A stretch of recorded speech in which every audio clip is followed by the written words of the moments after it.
अस्सलाम वालेकुम जी, मैं हूं हसाम दरानी। मैं आपको पायलॉन टीवी को खुशामदीद कहता हूं।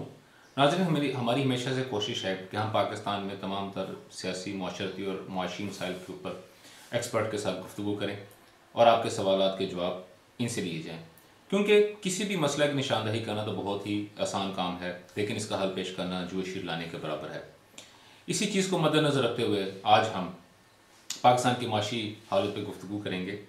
क्यों कि जैसे कि आप सब लोग इस बात से बखूबी वाक़फ़ हैं कि कोरोना वायरस की वजह से तमाम दुनिया के कारोबार तबाह हो रहे हैं और तमाम दुनिया की मईशत जो है वो मनफी में जा रही है। और इसी मौजू के ऊपर आज हम जब गुफ्तगू करेंगे और इसमें हमारे साथ जो पैनल में जो हमारे साथ हजरात शरीक हैं, उन सबका मैं जो है वो फ़र्दन फ़र्दन आपसे तारुफ़ करवाता जाऊँ। सबसे पहले हमारे साथ हैं जनाब इब्ने फ़ाज़िल साहब। इब्ने फ़ाज़िल साहब जो हैं वो इंजीनियर हैं, केमिकल फैक्ट्री चलाते हैं। मोगलपुरा इंडस्ट्रियल स्टेट की जो ऑर्गेनाइजेशन है उसके रूह रवां हैं, लिखारी हैं और मुल्क में कारोबार के तरवीज के लिए खुशहाली की दस्तक नामी एक तहरीक है, उसके रूह रवां हैं। और इसके साथ साथ एक ब्लॉग साइट आगाही उसके चीफ एडिटर भी हैं। दूसरे हमारे जो पैनलिस्ट हैं वो हैं जनाब मोहम्मद इशफाक साहब। मोहम्मद इशफाक साहब जो हैं वो सऊदी अरब से ताल्लुक़ रखते हैं तो पाकिस्तानी, लेकिन वहाँ पे वो काम करते हैं। चार्टर्ड अकाउंटेंट है, एक कार्डर फर्म चलाते हैं, कारोबारी घराने से इनका ताल्लुक़ है, लिखारी हैं और सऊदीया में मुकीम पाकिस्तानी कम्युनिटी और पाकिस्तान कौंसलेट के एक फ़ाल रुकन हैं। अब हम जो तीसरे जो हमारे मेंबर हैं हमारे जो पैनल के, मैं उनके बारे में क्या कहूँ। In last but not least मैं शुक्रगुजार हूँ जनाब इशफाक यूसुफ तौला साहब का, जिन्होंने हमारे चैनल के लिए अपने इंतहाई कीमती और मसरूफ़ वक्त में से चंद घड़ियाँ जो हैं वो हमें उन्होंने दी हैं। वैसे तो इशफाक तौला साहब किसी तारुफ के मोहताज नहीं, लेकिन नाजरीन के लिए मैं बताता चलूँ कि इशफाक तौला साहब चार्टर्ड अकाउंटेंट हैं। इशफाक एसोसिएट्स नामी एक कार्डर फर्म चलाते हैं और उसके अलावा बोर्ड मेंबर हैं प्राइवेटाइजेशन कमीशन ऑफ पाकिस्तान के, मेंबर हैं काउंसिल ऑफ आई कैप के, टैक्स रिफॉर्म इम्प्लीमेंटेशन कमीशन के मेंबर हैं। बल्कि हमें अभी जो है वो भी इतला मिली है कि इशफाक तौला साहब को chairman economic advisory and government relationship committee I cap from today as well, मतलब कि आज के दिन से इनको एक और जो है वो जिम्मेदारी इनको सौंपी गई है। तो सर अगर इस तरह की चीजों को सर अगर हम देखते हैं तो सर इससे तो फिर वो जो पाकिस्तान के अंदर जो लोअर मिडिल तबका है सर वो कहाँ पे जाएगा, वो किस तरह सरवाइव करेगा। कि अगर हम पैसे सिर्फ उनको दे रहे हैं जिनके पास ना गाड़ी है ना मोटर बाइक है ना उन्होंने कभी ट्रैवल किया है, और वो जो हैं जो गरीब लोग हैं जो बेसिकली जो लोअर मिडिल क्लास तबका है सर वो यहाँ पे किस तरह सरवाइव करेगा, एक बात। दूसरी बात सर ये है कि हमें ये कहा जाता है कि हमने यूटिलिटी स्टोर को जो है वो इतने पैसे दे दिए हैं, उसको हमने इतनी ग्रांट दे दी हुई है। तो सर यूटिलिटी स्टोर को अगर हम देखते हैं तो पूरे पाकिस्तान में सर आपसे ज्यादा सर कोई बंदा नहीं जानता कि पूरे पाकिस्तान के अंदर यूटिलिटी स्टोर की जो यूजेज है, जो पाकिस्तान की 22 करोड़ या 23 करोड़ अवाम है, वो मैक्सिमम 4 से 5% अवाम है सर जो वहां से बेनिफिट उठाती है।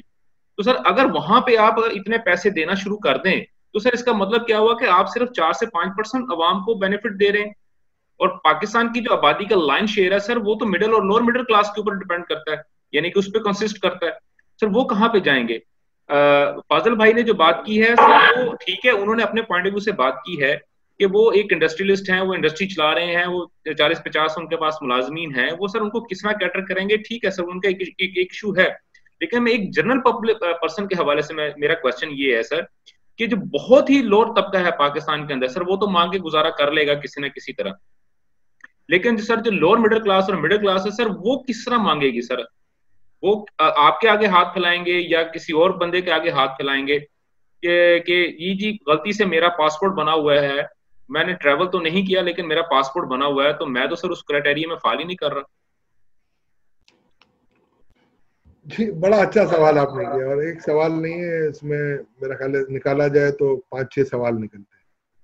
देखिए, मैं वही कह रहा हूँ कि आप ये जो कर रहे हैं ना, जितना भी मैडम नश्तर, सानिया नश्तर बहुत अच्छा काम कर रही है। मैं वही अगेन ग्राउंड रियलिटीज की बात आ जाती है।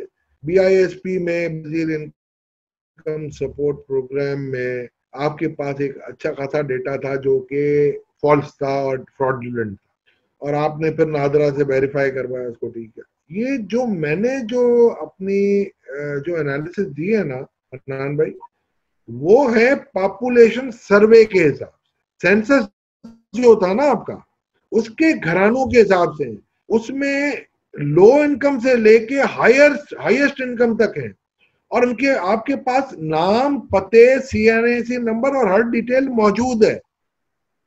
आप, मुझे समझ नहीं पड़ रही हमारी इस हुकूमत की कि लोगों को जाना चाहिए अभी मशरिक की तरफ या मगरिब की तरफ जा रहे होते, ये नया डेटा बनाने के लिए निकले, फिर एक कंफ्यूजन का शिकार होंगे। तो वो एक डेटा है जो पॉपुलेशन सेंसस में, उसके बाद अगर आपने अपडेट करना है तो आप लिखें कि जी आपका नाम, उल्टा मैं रिवर्स चाहता कि जी आपका नाम मेरे पास नहीं है, आप आ जाए। और आपके पास सबसे बड़ी बात यह है कि एक मोहल्लेदार लिस्ट होती है, ज़कात की एक लिस्ट होती है, सब चीजें मौजूद है। ये फोर्सेस बना के अपने आप को, ये सिर्फ देखिए सियासी ढोंग करना कोई इस पे वो नहीं है, मगर मैं सिर्फ एक बात बता रहा हूं कि मैं ये समझ रहा हूं, अब आप अगर समझते हैं तो, कि अगर हम इसको सही मायनों में देना चाह रहे हैं, देखिए 100% तो कभी भी कोई चीज ठीक नहीं, 90% पे भी अगर आप काम कर लें तो मैं समझता हूँ गनीमत है। बात यह है कि आप भी समझते हैं पाकिस्तान में एक चैरिटी जो है ना बहुत बड़ी है। मैं आपको बताता हूँ, एक दो ऐसे बड़े बड़े इंस्टीट्यूशन है जिन्होंने, ये अपना सैलानी वेलफेयर है, उन्होंने कहा हम 20 लाख पैकेट बांटेंगे, और उनका एक निजाम है। कोई एक और आ रही है, वो कह रही है जी हम 10 लाख बांटेंगे, JDC है वो भी कह रही है, अल खिदमत कह रही है, AG वाले कर रहे हैं, छिपा कर रहा है। अब आपको, गवर्नमेंट को पता है क्या करना चाहिए, गवर्नमेंट का ये काम नहीं है। गवर्नमेंट को ये करना चाहिए, इन सबको आप ऑर्गेनाइज करें कि यार आप मीटिंग कर लो, ये इलाके हैं, ये हॉटस्पॉट है जहां पर गुर्बत है, आप इन इलाकों में ये इंस्टीट्यूशन बांटे और इस तरीके से आप बांटे। आप उनसे ये रिक्वेस्ट कर लो कि ये पैकेज को आप सब मिलके एक मरतबा डिसाइड कर लो, सब चीजों को सेम आप डाल दो। गवर्नमेंट इनको सप्लायर से टाई अप करा दे ताकि इनकी कॉस्ट कम से कम है और ज्यादा से ज्यादा वसाइल से पहुंचे। गवर्नमेंट इनको SOPs दे कि आप इस तरीके से बांटे। अच्छा, अब आप जो कर रहे हैं ना, मेरा ख्याल है हम, we are coming out of our boots, हमें यही नहीं पता कि हम क्या करने जा रहे हैं। तो ये अगर इस तरीके से जाएंगे तो आपकी बात दुरुस्त है, जो मुतवसत तबका है या लोअर मिडिल क्लास है वो उसमें काफी सफर करेंगे। और मेरी ये ओपिनियन होगी, अगर आप मैं ये समझता हूँ कि अगर आप इसको इस प्रोग्राम के तहत अरबाब इख्तियार को, आई एम श्योर आपके पास पहुंच जाएगा। सियासत से हमारा कोई ताल्लुक नहीं है किसी का भी, मगर इस चीज को सियासत से बालातर होकर सोचें। और ये मेरा ख्याल है आपकी जो इफेक्टिव सिस्टम है आपका, जैसे कराची है, एक बहुत बड़ा निज़ाम है आपका काउंसिलर्स का, आप काउंसिलर्स के थ्रू काम करें, बियॉन्ड आप जाएं। और इस तरीके से पंजाब में भी डिस्ट्रिक्ट लेवल की जो अभी आपने ख़त्म किए हैं उनके तहत आप काम करें। ये अगला इलेक्शन, ये कोरोना के चक्करों में अगले इलेक्शन की तैयारियां, तो प्लीज ये आपको करना होगा। और जो हमने अपने तौर पे आपको एक रिपोर्ट बना के दी है, अगर समझते हैं कि कुछ खिदमत हो सकती है तो उस रिपोर्ट का सहारा ले लें। बिल्कुल ठीक हो गया। अच्छा सर, एक सवाल मैं करना चाहता हूँ। जी बिल्कुल फादर साहब, मैं आप ही की तरफ आ रहा था। जी फादर साहब। जी प्लीज। सबसे पहले तो मैं ये कहना चाहता हूँ कि हम साहब के गायबाना मद्दाह, आज से हम लाइव मद्दाह हो गया सर। तो दूसरी बात ये कि सर मैं ये हमेशा से ये जानने की कोशिश करता हूँ कि जो हमारे पॉलिसी मेकर्स हैं, इनके अंदर शायद जो पैरामीटर है वो हिकमत ही है कि जिसके अंदर हिकमत सबसे कम होगी वो हमारी पॉलिसीज बनाएगा। अब देखें कि हम लोगों को इन्होंने कहा जी कि जो ट्रैक्टर से रिलेटेड और एग्रीकल्चर से रिलेटेड इंडस्ट्री है वो काम कर सकती है। हम लोगों ने तैयारी की कि चले जी कल से हमें इजाज़त मिल जाएगी। अब रॉ मटेरियल जो है हमारा मोस्टली स्टील और वो, और फिर उसके मुतालिक जो हार्डवेयर है। अच्छा, अब रॉ मटेरियल की जो शॉप्स हैं और जो सप्लायर्स हैं, जो डीलर्स हैं, उनको काम करने की इजाज़त नहीं, वो दुकानें नहीं खोल सकते और फैक्ट्रियाँ हम खोलें। बात यह है कि जब हमारे पास रॉ मटेरियल नहीं होगा तो हम प्रोड्यूस कैसे करेंगे। पहली तो बात ये मुझे समझ नहीं आती कि ये किस तरह की मनसूबाबंदी हमारे दोस्त करते हैं। अच्छा, दूसरी बात ये है कि इन दी लॉन्ग रन जो इंडस्ट्री है उसको आप कहाँ देखते हैं। मतलब ये कि ये तो चलो एक फेज है, गुजर जाएगा, जैसे तैसे हम भी सफर कर रहे हैं। हम इंशाल्लाह ताला जितना मुमकिन है अपने दोस्तों की, अपने एम्प्लॉयज की वो हेल्प भी करेंगे। लेकिन इन दी लॉन्ग रन इस फेज के बाद आप क्या देखते हैं कि जो सरकार की पॉलिसीज हैं कोई इंडस्ट्री के लिए या ओवरऑल मुल्क की इकोनॉमी के लिए कुछ उसमें बेहतरी होप नजर आ रही है आपको? जी जी थैंक यू। इसमें देखें, इस वक्त तो अगले 6 महीने मुझे नजर नहीं आ रहा कि कोई टेक ऑफ करेगी। मेरे हिसाब से बिकॉज के परचेजिंग पावर नहीं होगी लोगों के पास, तो एक एसेंशियल कमोडिटीज होंगी, इनकी डिमांड तो अपनी जगह रहेगी टू एन एक्सटेंट। और सही मायनों में इस रिसेशन से हम निकल के आएंगे 2022 के अंदर, जब आपकी कुछ मईशत चलने लगेगी और आप यानी कि वो जो कहते हैं ना अपना बिल्कुल lowest of the ebb is turn of the tide, तो हम लो एब पे पहुंच जाएंगे, वहीं से टाइड टर्न करेगी हमारी, और इसमें हमें 1 से 2 साल लग सकते हैं। और ये कोई पहली बार नहीं हुआ, दुनिया की इकोनॉमीज में ये पहले भी हो चुका है। मगर मसला ये हुआ कि आपके पॉलिसी मेकर्स, आपकी बात बिल्कुल दुरुस्त है, जब IMF से नेगोशिएट कर रहे थे तो उन्होंने काफी चीजों को मरूज़े खातिर नहीं रखा, और वही कॉस्ट आज हम बेयर कर रहे हैं। चाहे आप करेंसी उसके अंदर देख लें कि क्या पोजीशन बनी आपकी इंटरबैंक के अंदर, जो आपने देखा जिस तरीके से हॉट मनी इन्होंने एब्रप्टली ली और एब्रप्टली चली गई, ठीक है ना। इसी तरीके से आपकी जब तक पॉलिसी को ठीक नहीं किया जाएगा, ग्राउंड रियलिटीज को ठीक नहीं किया जाएगा, उन लोगों को आप अपने मनसब पे ना बिठाएं जिनको पता हो कि मईशत की पल्स क्या है, जो इब्ने फाजिल साहब क्या चाह रहे हैं, जो अशफाक तोला साहब क्या चाह रहे हैं, या हनान दुरानी साहब क्या चाह रहे हैं, या आपकी फैक्ट्री का एक मजदूर क्या चाह रहा है, या एक रिक्शा ड्राइवर क्या चाह रहा है, या एक और आपसे बड़ा इंडस्ट्रियलिस्ट क्या चाह रहा है, या मुझसे बड़ा एक ऑडिट फर्म वाला क्या चाह रहा है, या टैक्स एडवाइजर क्या चाह रहा है, जब तक मैं नहीं समझता कि हमारा कोई भी ऐसा अमल हमारी मईशत के लिए फायदेमंद या सूदमंद साबित होगा। मेरी अभी भी मैं ये समझता हूँ कि मैंने शुरू में ये कहा, perceive an opportunity from adversity, तो ये एक अमल होगा हमारा कि जब हम देखें कि अल्लाह करीम अपने फजल से और अपने हबीब के सदके जब ये काम आपके ऊपर ये आजमाइश खत्म करेगा, ये आजमाइश है, तो मैं ये कहूंगा कि इस वक्त आज से उस पॉलिसी पे हमें देख लेना चाहिए कि 3 महीने 6 महीने जब भी आपकी मईशत का पहिया दोबारा घूमने लगे, जब भी लगे आपको कि कंट्रोलिंग इफेक्ट्स आपके आ गए हैं और आपने इसको कंट्रोल कर लिया, तो मैं समझता हूँ आज से आपको तैयारी करनी पड़ेगी।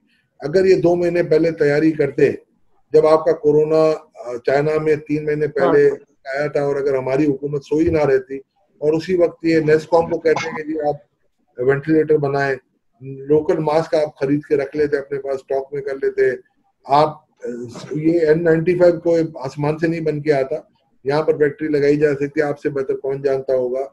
ऐसी काफी चीजें, ये गेयर्स हैं जो, ये कोई ऐसी बड़ी बात नहीं है, यहाँ बन सकते हैं।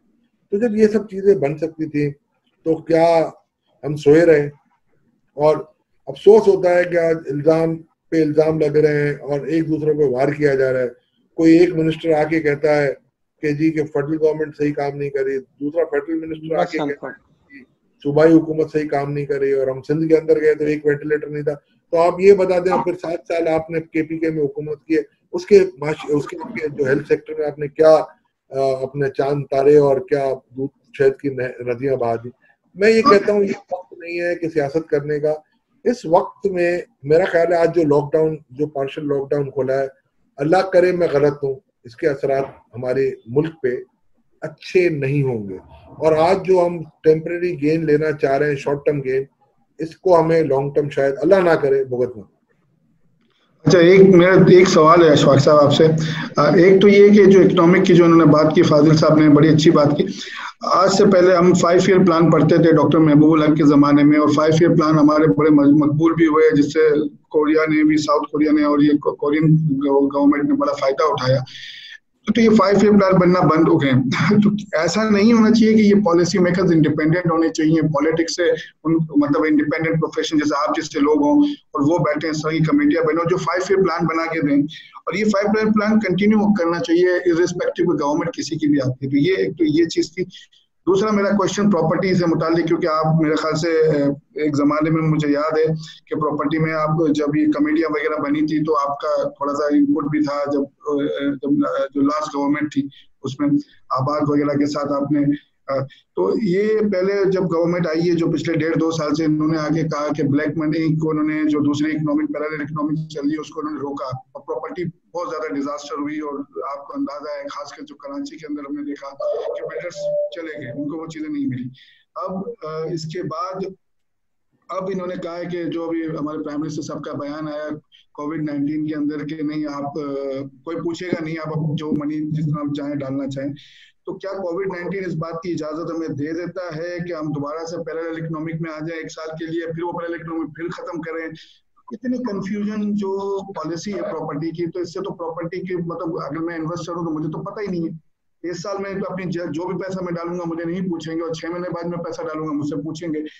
तो ये इतना ज्यादा डिस्टर्बेंस पॉलिसी में, इसके बारे में थोड़ा सा आप बताएंगे, क्योंकि you have a very good understanding on this area. Ashfaq भाई, आपकी आवाज थोड़ी धीमी हो गई थी, मगर जो मैं समझ चुका हूँ उसके बारे में मैं आपको बता देता हूँ, और अगर कोई थोड़ी बहुत कोताही रह जाए तो या तो मुझे तस्हीह कर दीजिएगा या माफ कर दीजिएगा। सबसे पहले आपने सवाल किया पॉलिसी मेकर क्या 5 साल प्लान आपके बनना बंद क्यों हुए? आपके पास एक लॉन्ग टर्म प्लान बना था, और अभी भी 2025 का भी आपका प्लान है आपका पाकिस्तान का, और उस पे ये होता है हमारे यहाँ ये जो आपकी इकोनॉमी है ना, इकोनॉमी के अंदर पॉलिटिक्स काफी हो गई है।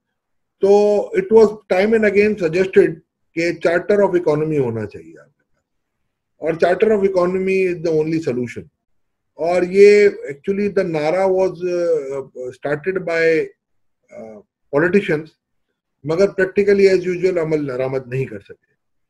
तो अब बस अभी कुछ मुझे कोई रुका मिला है एज इकोनॉमिक एडवाइजरी कमेटी के चेयरमैन का आईकैप का, तो मैं इसमें सोच रहा हूँ कि इसमें हम आईकैप प्रोएक्टिव रोल प्ले करें और दूसरे इंस्टीट्यूशंस को और बिजनेस फ्रेटर्निटी को भी हम मिलाएं, तमाम पॉलिटिकल पार्टीज को, और इस पे एक कंसेंसस डेवलप करें कि भाई ये होना क्या चाहिए और क्या इसके पैरामीटर्स है। इसके एक्चुअली डिफाइन करना पैरामीटर्स क्या होंगे वो मसला है। बेसिकली अगर आप देखेंगे ना तो तमाम पॉलिटिकल पार्टीज का जो चार्टर है या मैनिफेस्टो है उसमें हर जगह वही पॉइंट्स रिपीट होते हैं, और जब प्रैक्टिकली करने जाते हैं तो वो जब कुर्सी पे आ जाते हैं तो उनका अंदाज वो जो होता है ना बदल जाता है, वो बिल्कुल माय शिप माय ऑर्डर पे आ जाते हैं। दूसरा आपने सवाल किया रियल एस्टेट के ऊपर।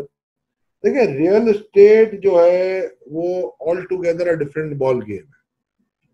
आपकी मईशत जितनी बड़ी पैरेलल इकोनॉमी है ना, वो इसकी आधे से बड़ी वजह रियल एस्टेट ही है। तो ये मैं कभी भी सपोर्ट नहीं करता, ना करूंगा कि आप मादर पितर आजाद कर दें और मादर पितर आजाद करने के बाद आप उनको बोले कि जो चाहे तुम कर लो। ये मैं कभी भी इसकी मुखालफत ही करूंगा। जो टैक्स पेयर टैक्स पे करता है, मुझ जैसा आप जैसा या हमारे जो दोनों दोस्त बैठे हुए, ये हम कहीं मेरा ख्याल है दुनिया में कहीं नहीं होता जो हमारे यहाँ। हाँ, आपने एक एमनेस्टी दी, लोगों ने सीरियस नहीं लिया, आपने दूसरी एमनेस्टी दी, लोगों ने सीरियस नहीं लिया। अब पे दर पे एमनेस्टियां दे के भी आप अपनी क्रेडिबिलिटी को खत्म कर दोगे। फिर आपका आएगा इनकम टैक्स ऑर्डिनेंस नहीं आएगा, फिर आपको ये नाम दे देना चाहिए एमनेस्टी ऑर्डिनेंस 2001, और उसमें 5-7 सेक्शन ऐसे डाल दें कि जब आप चाहें आप एमनेस्टी अवेल कर लें। तो ये तो मैं कभी भी इसकी हक में मैं कभी हो ही नहीं सकता। अभी जो एमनेस्टी आई है आप मुझसे लिखवा लें, इसमें कोई भी बिल्डर को या उसको फायदा नहीं होगा। ऑर्डिनेंस अभी आया नहीं है, आने वाला है। तो जब आएगा, जब देखेंगे, आज की तारीख है, चलें आज करते हैं, देख लेते हैं। इस पर हम अपने स्पेसिफिक कमेंट्स इशू करेंगे और आपसे स्पेसिफिकली इस पे अगर आप कहेंगे तो एक डिस्कशन हम कर लेंगे। मगर मैं ये समझता हूँ कि ये जो ले लेते हैं अपने पैरामीटर्स, मगर आप मुझे ईमानदारी से ऐसे सीरियसली बताइए कि हमने सऊदी अरेबिया में, दुबई में, हर जगह आके एमनेस्टी पे लेक्चर दिए। मुझे ये बता दीजिए कि कितनी सीरियसनेस आई है आपके पास। क्या इस मुल्क में 25 लाख ही टैक्स चोर थे? जिस मुल्क में 38.9% मईशत डायरेक्ट टैक्स नहीं दे रही या बहुत इनसिग्निफिकेंट दे रही है, क्या उस मुल्क में क्या सिर्फ 25 लाख टैक्स चोर थे जो आए हैं मिनिस्ट्री में? माजरत के साथ हम ये समझते हैं, टेकन फॉर ग्रांटेड, हम कभी भी कोई कंसेशन देते हैं ना किसी भी जगह पे, तो पहली दफा वो कंसेशन होता है, दूसरी दफा उसको राइट समझा जाता है और तीसरी दफा उसको कॉन्स्टिट्यूशनल राइट समझा जाता है। तो ये जो हमारे जो तौर तरीके हैं ना, अतवार है ना, इन पे हमें मेरा ख्याल करना चाहिए और हमें एक जो एग्जाम्पल है ना वो बनानी चाहिए। अब तो ये कड़ा वक्त है, अल्लाह माफ करे, मैं कहना नहीं चाह रहा था, ये जंगल में आग लगी हुई है, उस दरख्त का हिसाब हो रहा है कि जो उगे थे उनका भी हिसाब हो रहा है जो नहीं उगे थे। तो अब होने दें, अब जाने दें मईशत को, अगर कुछ बूस्ट मिलेगा। मगर आप मुझसे लिखवा लीजिए, इससे कभी भी मईशत को बूस्ट नहीं मिलेगा। आप मुझसे लिखवा लीजिए, अभी इस वक्त आपने सप्लाई साइड तो दे दी है, डिमांड साइड कहाँ पर? 260 अरब रुपए का कर्जा आप कह रहे हो हम देंगे, लाख यूनिट का एवरेज मेरे हिसाब से 30 लाख रुपए का ये एक एवरेज अपार्टमेंट या घर बनेगा। 70-30 के रेशियो पे अगर मैं देता हूं तो 23,000 रुपए मंथली आपकी किस्त बनेगी 10 साल के लिए, और आपको घर मिल रहा है शहर से 50 किलोमीटर दूर। आप मुझे बता दीजिए, आपकी कम्यूटेशन कॉस्ट आप ऐड कर लीजिए। अगर एक घर में 3 लोग कमाने वाले हैं और अगर उनकी 60,000 रुपए इनकम है तो 23,000 रुपए एक और 20,000 रुपए समझ लिया ट्रांसपोर्ट की कम्यूटेशन आने जाने में, रीजनेबल में बात कर रहा हूँ, बस में आना जाना। तो मुझे बता दीजिए 43,000 रुपए अगर इन दो चीजों पे अगर आप खर्च कर सकते हो तो क्या आपके लिए वायबल होगा? और 10 साल तक आपको लोन पे करनी है, इसमें कहाँ कंटिजेंसी क्लॉज है? आप 6% पे दे रहे हो। बहुत सारी ऐसी चीजें हैं, आप ये इस तरीके से काम नहीं चलते। आप, मैं ये समझता हूँ सिर्फ स्लोगन देने से कोई बात नहीं होती जब तक पॉलिसी ना। और अगर आप फर्ज करें कि 6% पे दे रहे हैं और अगर आपकी कॉस्ट है, एक्सटर्नल कॉस्ट या बोरोइंग कॉस्ट, अगर आप 10 या 11% पे टी बिल में आप अगर कर रहे हो तो 5% तो आप अपनी जेब से दोगे ना, तो उसका आपका फिजिकल डेफिसिट पे अफेक्ट पड़ेगा ना। ये तो 5% अगर पड़ेगा, 5% का मतलब है मेरा कि वो टैक्स पेयर पे ही लोड पड़ेगा। याद हो, मैं प्रोजेक्ट बना दिया है, लो कॉस्ट हाउसिंग है, इसमें हम आपको दे देंगे 210 अरब रुपए का अंदाजन एक निकल रहा है कर्जा, बैंकों को स्टेट बैंक देगी, स्टेट बैंक ने आपके गवर्नमेंट के जो पैसे उसे निकालना है, 5% कॉस्ट पड़ेगी मेरे आप जैसे टैक्स पेयर पर, अल्लाह खैर चला।